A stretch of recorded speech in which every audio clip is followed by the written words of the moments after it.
ഞാൻ വിശുദ്ധ ബൈബിളിൽ നിന്നും ഒരു വ്യക്തിയെ പരിചയപ്പെടുത്തുകയാണ്.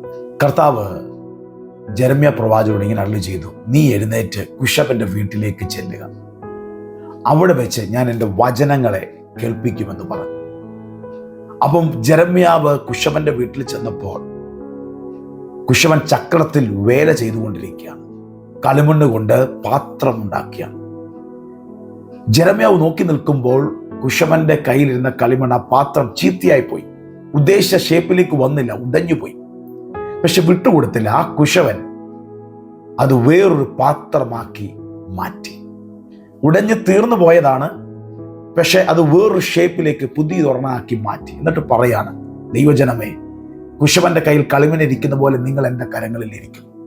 അപ്പം കുശവന്റെ കയ്യിലെ കളിമണ്ണ് പോലെ നമ്മുടെ ജീവിതത്തെ ഏൽപ്പിച്ചു കൊടുത്താൽ ഒരു നല്ല കുശവനായ യേശു കർത്താവിനെ പരിചയപ്പെടുത്തുക.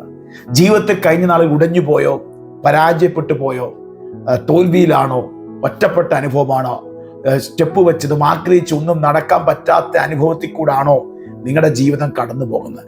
നല്ല കുശവനായ യേശു കർത്താവിന്റെ കരങ്ങളിലേക്ക് നിങ്ങളുടെ ജീവിതത്തെ വിട്ടുകൊടുത്താൽ ഉടയപ്പെട്ട നമ്മിൽ പണിതെടുത്ത് അനുഗ്രഹമാക്കി, ജയമാക്കി, വിടുതലാക്കി എൻ്റെ കർത്താവ് നിശ്ചയമായി മാറ്റിയിരിക്കും. യശയ്യാപ്രവചനത്തിൽ പറയുന്ന പോലെ, ചതഞ്ഞോടെ ഉടിക്കാത്തവൻ പുകയുന്ന തിരിയെ കെടുത്തി കളയാത്ത ദൈവം. ചതഞ്ഞതിനെ നമ്മൾ പിന്നെ ഉപയോഗിക്കത്തില്ല, പുകയുന്നതിനെ അത് കെടുത്തിക്കളയും. പക്ഷെ വീണ്ടും കത്തിച്ച് വീണ്ടും ഉപയോഗിച്ച് നിന്റെ ജീവിതത്തിൽ അത്ഭുതങ്ങളെ ചെയ്യാൻ ദൈവം വിശ്വസ്തനാണ്. ഇന്നെൻ്റെ ശബ്ദം കേൾക്കുമ്പോൾ തകർന്നു പോയി, ഉടയപ്പെട്ടു അല്ല, ദൈവം വീണ്ടും നിനക്കൊരു ചാൻസ് തരാൻ പോവുകയാണ്. ദൈവത്തിന്റെ കരങ്ങൾ കേൾപ്പിക്കാമോ? നിന്റെ ജീവിതത്തെ വീണ്ടും പണിതെടുത്ത്, വീണ്ടും മെനഞ്ഞെടുത്ത്, ഡിസൈൻ ചെയ്ത് ഒരു പുതിയ മാന്യപാത്രമാക്കി ദൈവം നിശ്ചയമായി മാറ്റും. അതുകൊണ്ട് ഒറ്റ കാര്യം എൻ്റെ ശബ്ദം കേൾക്കുന്നവരോട് പറയുന്നു, ആ കുശവന്റെ കയ്യിലെ കളിമണ്ണ് പോലെ നമ്മുടെ ജീവിതത്തെ, നമ്മുടെ ജീവിതാനുഭവങ്ങളെ, സാഹചര്യങ്ങളെ കർത്താവിന്റെ കരങ്ങളിലേക്ക് നമുക്ക് കൊടുക്കാം. നിശ്ചയമായി ജയത്തിന്റെ, അനുഗ്രഹത്തിന്റെ, വിടുതലിന്റെ, സൗഖ്യത്തിന്റെ, നന്മയുടെ അനുഭവങ്ങൾ ദൈവത്താൽ പണിതെടുക്കും. കർത്താവ് നിങ്ങളെ സമൃദ്ധമായിട്ട് അനുഗ്രഹിക്കട്ടെ. God bless you.